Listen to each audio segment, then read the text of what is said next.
नमस्कार, बहुत स्वागत। सुर्खियों के बाद खबरें विस्तार से। आपके साथ मैं हूं ललित प्रजापति और सबसे पहले बात करेंगे सबसे बड़ी विजिट की। प्रधानमंत्री मोदी अमेरिका के दौरे पर हैं। राष्ट्रपति बाइडेन और फर्स्ट लेडी ने उनका स्वागत किया। पीएम मोदी ने अमेरिका की फर्स्ट लेडी जिल बाइडेन को 7.5 कैरेट का eco friendly green diamond gift किया है। वहीं राष्ट्रपति बाइडेन को 10 प्रिंसिपल्स ऑफ उपनिषद इस किताब के फर्स्ट एडिशन के साथ साथ मैसूर के चंदन से बनाया खास बॉक्स गिफ्ट किया गया।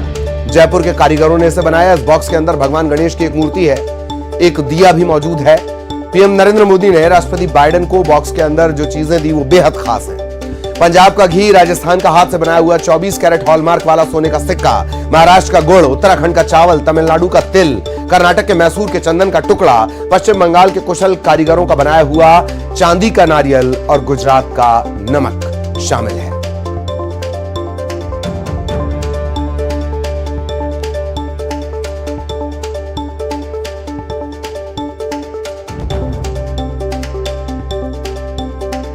तो प्रधानमंत्री मोदी ने यह तोहफा दिया है अमेरिकी राष्ट्रपति जो बाइडेन को।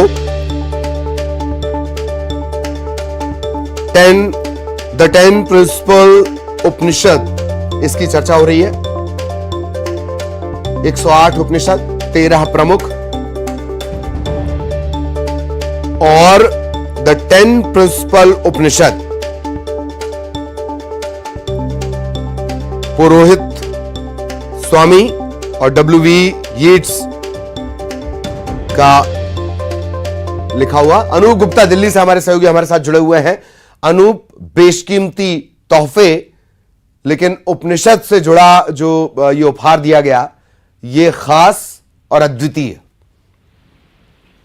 बिल्कुल। देखिए, प्रधानमंत्री नरेंद्र मोदी ने जो बाइडेन और उनकी पत्नी दोनों को जो तोहफे दिए हैं उसका अपना महत्व है। और न केवल महत्व है बल्कि देश की सांस्कृतिक विविधताओं को भी वो कहीं ना कहीं दर्शाती है। अगर उनके गिफ्ट को ध्यान से देखें तो जहां राजस्थानी जो है राजस्थान के जो शिल्पकार हैं उनके बनाए हुए सैंडलवुड के डिब्बे दिए हैं, वहीं कर्नाटक से वो सैंडलवुड आए थे। इसके अलावा जो गणेश की मूर्ति दी गई है वो पश्चिम बंगाल के कलाकारों ने बनाए हैं। इसके अलावा ताम्रपत्र उन्हें दिया गया है जो उत्तर प्रदेश के किए। तो एक कह सकते हैं कि पूरी सांस्कृतिक विविधताओं से भरा हुआ एक उपहार जो है वो प्रधानमंत्री नरेंद्र मोदी की तरफ से जो बाइडेन और उनकी पत्नी को दिया गया है। इसके अलावा एक ग्रीन डायमंड का रिंग जो है वो उपहार में उनकी पत्नी को दिया गया है। तो अपने आप में काफी महत्वपूर्ण है। और समय समय पर प्रधानमंत्री नरेंद्र मोदी को जब भी मौका लगता है तो वो विदेशों में वहां के राष्ट्राध्यक्ष को भारत की संस्कृति से रूबरू कराने का कोई मौका नहीं छोड़ते। और इसी का एक नमूना जो है वो आज देखने को मिला जब प्रधानमंत्री नरेंद्र मोदी ने अमेरिकी राष्ट्रपति को तोहफा दिया है। जी चलिए, बहुत बहुत धन्यवाद अनूप इस तमाम जानकारी के लिए। तो सांस्कृतिक विविधता से भरा हुआ देश और उसका एक कंप्लीट रिप्रेजेंटेशन। और भोपाल से बड़ी खबर, भोपाल में नहीं होगा पीएम नरेंद्र मोदी का रोड शो। पीएमओ ने रोड शो के लिए अनुमति नहीं दी। रोशनपुरा से रानी कमलापति स्टेशन तक ये रोड शो प्रस्तावित था 27 जून को। 27 जून को मध्य प्रदेश के दौरे पर प्रधानमंत्री नरेंद्र मोदी आ रहे हैं। एक रोड शो होना की अनुमति मांगी गई थी, लेकिन पीएमओ ने प्राइम मिनिस्टर ऑफिस, प्रधानमंत्री कार्यालय, वहां से रोड शो की अनुमति नहीं दी गई। रोशनपुरा से लेकर रानी कमलापति स्टेशन तक ये रोड शो होना था, तो इसकी परमिशन पीएमओ की तरफ से नहीं दी गई है। आज जो जनजातीय गौरव यात्रा की शुरुआत केंद्रीय गृह मंत्री करेंगे, प्रधानमंत्री उसके समापन कार्यक्रम में शामिल होंगे।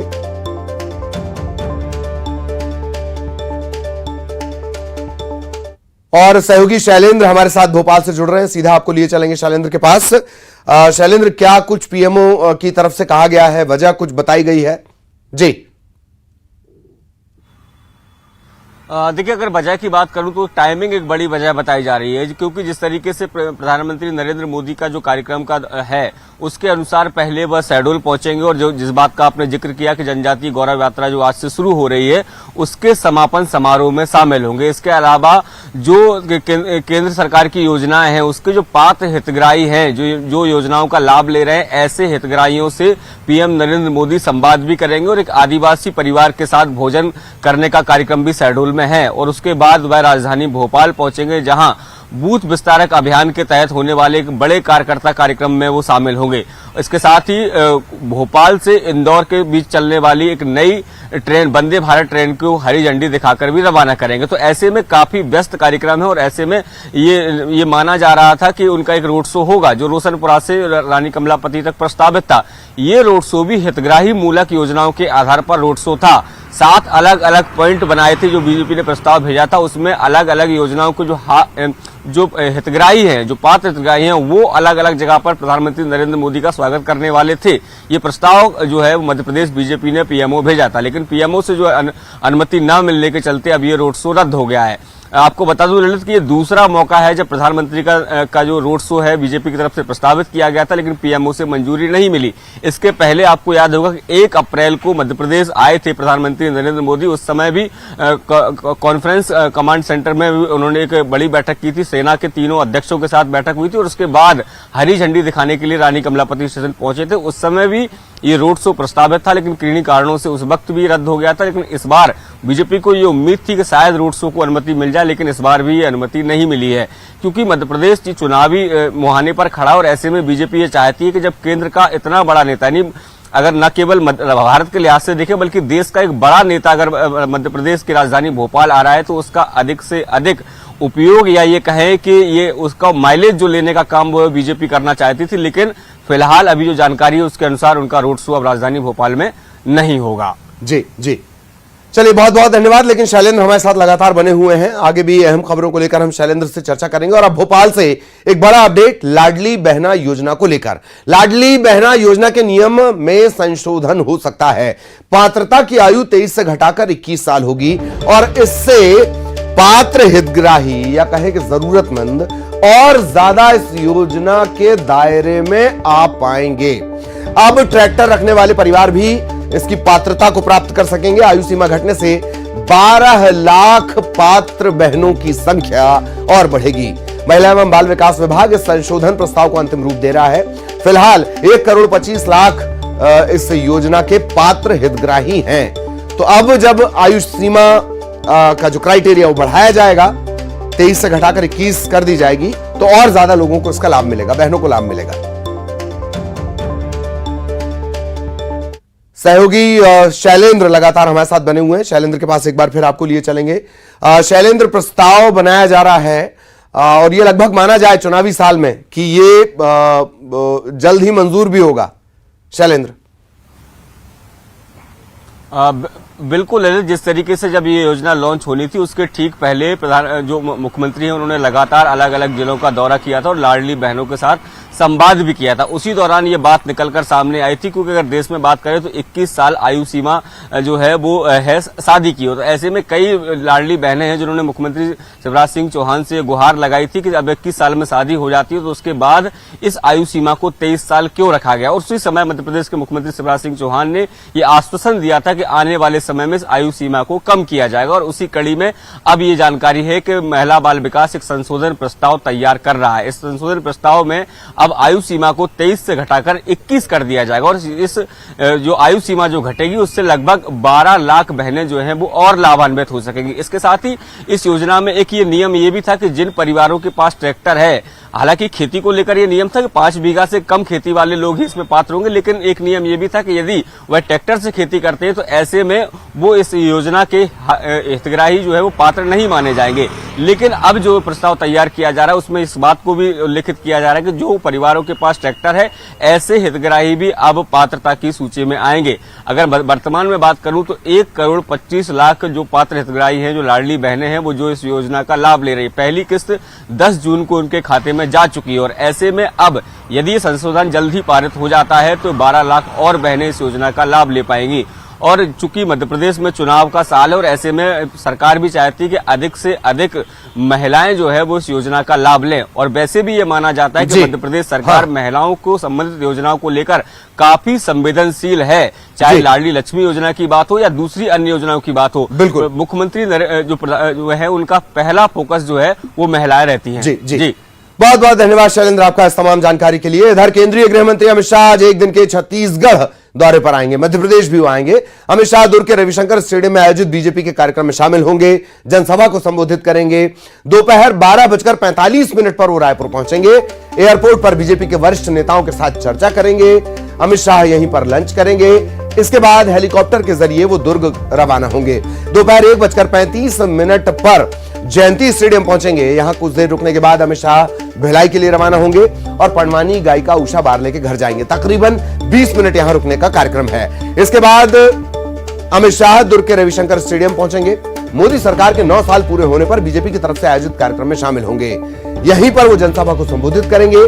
इसके बाद वो मध्य प्रदेश के लिए रवाना हो जाएंगे।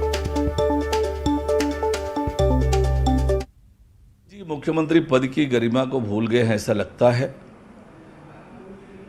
नरेंद्र मोदी जी के नेतृत्व के सरकार के 9 साल पूरा होने के एवज में आम सभा जो निर्धारित है उसके लिए माननीय अमित शाह जी का आगमन हो रहा है। 50,000 से अधिक की भीड़ उस आम सभा में होगी। पंडवानी गायिका हैं पद्मश्री उषा बारले जी। संपर्क से समर्थन अभियान के अंतर्गत उनसे संपर्क के लिए देश के गृह मंत्री जी का जाना निर्धारित हुआ है। तो अंतर्राष्ट्रीय पंडवानी गायिका उषा बारले और उनके घर खुद केंद्रीय गृह मंत्री पहुंचेंगे। इस दौरे को लेकर उषा बारले के घर पर जोरों से तैयारियां चल रही हैं और खुद वो गृह मंत्री अमित शाह के लिए पकवान तैयार कर रही हैं। केंद्रीय गृह मंत्री अमित शाह 22 जून को दुर्ग प्रवास में आने वाले हैं, जिसकी जोरदार तैयारियां की जा रही है। लेकिन इन तैयारियों में एक तैयारी बेहद खास हो रही है, वो है इस घर की तैयारी। दरअसल ये जो घर है वो प्रख्यात पंडवानी गायिका उषा बारले का घर है, जहां पर कल अमित शाह पहुंचने वाले हैं। इस वजह से यहाँ पर जोरदार तैयारियां की जा रही है। तो चलिए, किचन से काफ़ी खुशबू भी आ रही है, हम देखते हैं कि क्या बन रहा है और किस तरह की तैयारी चल रही है। तो देखिए, ये उषा बारले जी यहाँ पर नजर आ रही हैं और कुछ तैयारियां चल रही है। उषा जी नमस्कार, कैसी हैं? नमस्कार भैया, नमस्कार। कैसी चल रही तैयारी? कल अमित शाह जी आने वाले हैं। बहुत बढ़िया तैयारी चलत हवे। और मैं यहाँ चाय कभी बनाई नहीं हूँ, दाल भात बनाता हूँ और कॉफी भी नहीं बनाया। चाय बनाता ना मैं सिंपल पीता, तैसे कॉफी नहीं बनाया मैं। तो मैं तैयारी कर रहा था कि बाबूजी ला कॉफी बना के देहूँ ऐसे करके, तो वही सीखा तो मैं। कैसा लग रहा है? कल आने वाले अमित शाह जी आ रहे हैं, कहीं जा नहीं रहे, सीधा आप ही के घर में आने वाले। बहुत बहुत अच्छा लगा थे, मस्त लगा थे।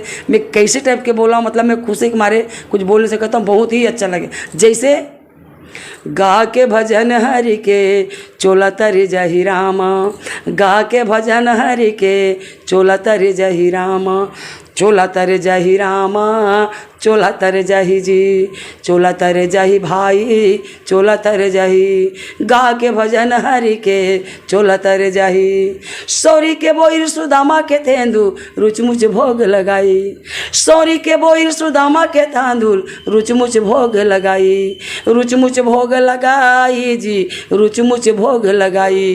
दुर्योधन घर मेवा त्यागे, दुर्योधन घर मेवा त्यागे, साग विदुर घर खाई जी, गा के भजन हरि के चोला तर जहि रामा, गा के भजन हरि के चोला तर जहि रामा। तो देखिए, पूरी तरह से इंतजार किया जा रहा है उषा बारले जी के यहाँ कल केंद्रीय गृह मंत्री अमित शाह पहुंचेंगे और पूरी तैयारी कर ली गई। बस इंतजार उस वक्त का है कि जब वे यहाँ पर पहुंचेंगे और उनकी खातिरदारी की जाएगी। न्यूज़ 18 छत्तीसगढ़ के लिए दुर्ग से मिथिलेश ठाकुर। तो केंद्रीय गृह मंत्री का आज छत्तीसगढ़ का दौरा है। अपडेट इसे लेकर लगातार हम आपको पहुंचा रहे हैं। सुरक्षा के पुख्ता इंतजाम किए गए हैं। 500 से ज्यादा जवान तैनात किए गए हैं। कई जिलों के पुलिस अधिकारी तैनात किए गए हैं। एनएसजी ने भी सुरक्षा की कमान संभाली हुई है।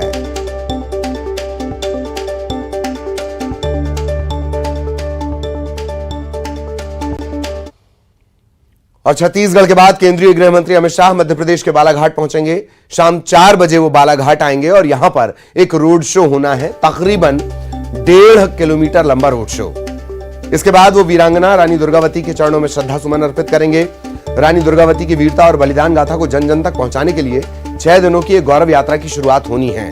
इस कार्यक्रम में मुख्यमंत्री शिवराज सिंह चौहान के साथ साथ बीडी शर्मा, बीजेपी के तमाम मंत्री, आला नेता शामिल होंगे। गौरव यात्रा के समापन कार्यक्रम में प्रधानमंत्री नरेंद्र मोदी शामिल होंगे। 27 जून को प्रधानमंत्री मोदी का मध्य प्रदेश दौरा होना है।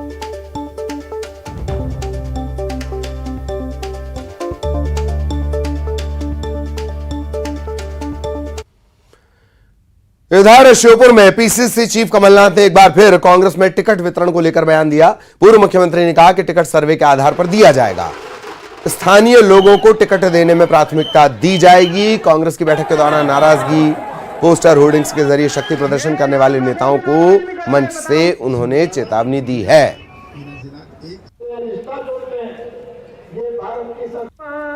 सबकी मांग है कि स्थानीय प्रकाश होना चाहिए, सबकी ये मांग है, सबकी मांग है कि स्थानीय प्रकाश होना चाहिए, सबकी ये मांग है, सबकी मांग है कि स्थानीय प्रकाश होना चाहिए।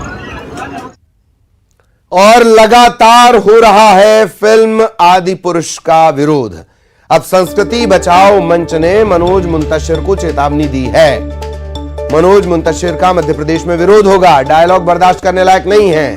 और अगर मुंतशिर मध्य प्रदेश आए, मनोज मुंतशिर शुक्ला अगर वो मध्य प्रदेश आए तो जूतों की माला पहनाई जाएगी। जिन्होंने डायलॉग लिखे मनोज मुंतशिर, मुझे लगता है कि उनका दिमाग जो है वो खराब हो गया है और उनके दिमाग में भूसा भरा हुआ है। पहले तो आपने डायलॉग फिल्म में इस प्रकार से लिखे कि जिसका कि पूरे देश में विरोध हो रहा है। ऐसे हमारे मर्यादा पुरुषोत्तम भगवान की रामचरितमानस पर फिल्म बनाकर, रामायण बनाकर और इस प्रकार के भोंडे डायलॉग देकर आपने हमारे हिंदू समाज को आघात पहुंचाने का काम किया है। दूसरा, आप कह रहे हो कि हनुमान जी महाराज भक्त थे, भगवान नहीं, तुम निश्चित करोगे। मुझे तो ये नहीं समझ आ रहा है कि तुम्हारे पिता का भी हमको पता करना पड़ेगा कि शायद तुम ब्राह्मण हो भी कि नहीं हो। मैं संस्कृति बचाओ मंच पूरे देश में ये मांग कर रहा है और मध्य प्रदेश में अगर मनोज मुंतशिर आएंगे तो जूते की माला पहनाकर उनको गधे पर घुमाया जाएगा। और अब खरगोन से बड़ी खबर, सरकारी जमीन से बेजा कब्जा हटाया गया। सरकारी जमीन पर मकान बना लिया गया था, 2 मंजिला मकान, इससे जमींदोज कर दिया गया है। 5 मकानों को सरकारी अमले ने ढहा दिया।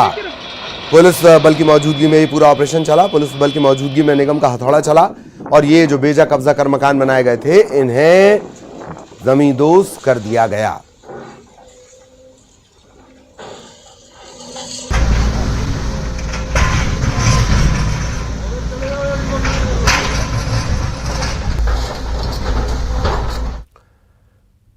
इंदौर में वर्ल्ड म्यूजिक डे पर 24 घंटे लगातार चलने वाले संगीत के जलसे में शामिल होने के लिए कैलाश विजयवर्गीय कृष्णपुरा छतरी पहुंचे। कई फिल्मी गाने उन्होंने गाए। इस दौरान उन्होंने अपना राज खोलते हुए कहा कि वो कभी संगीत महाविद्यालय नहीं गए, लेकिन संगीत प्रेमी जरूर हैं।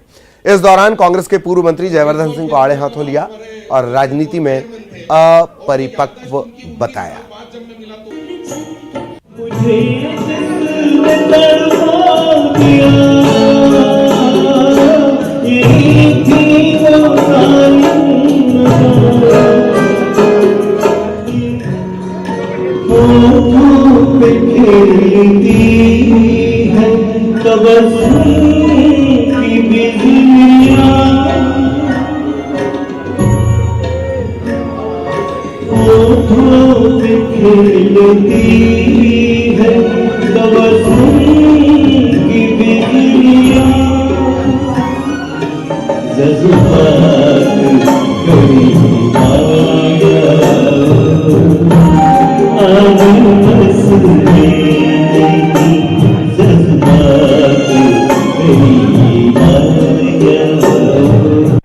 शायद उनको पता नहीं है अभी राजनीति में अपरिपक्व है।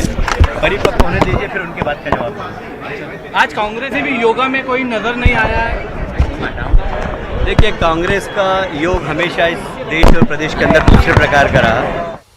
और अब रायपुर से बड़ी खबर, छत्तीसगढ़ में मौसम का मिजाज बदल गया है। प्रदेशवासियों को भीषण गर्मी से थोड़ी राहत मिली है।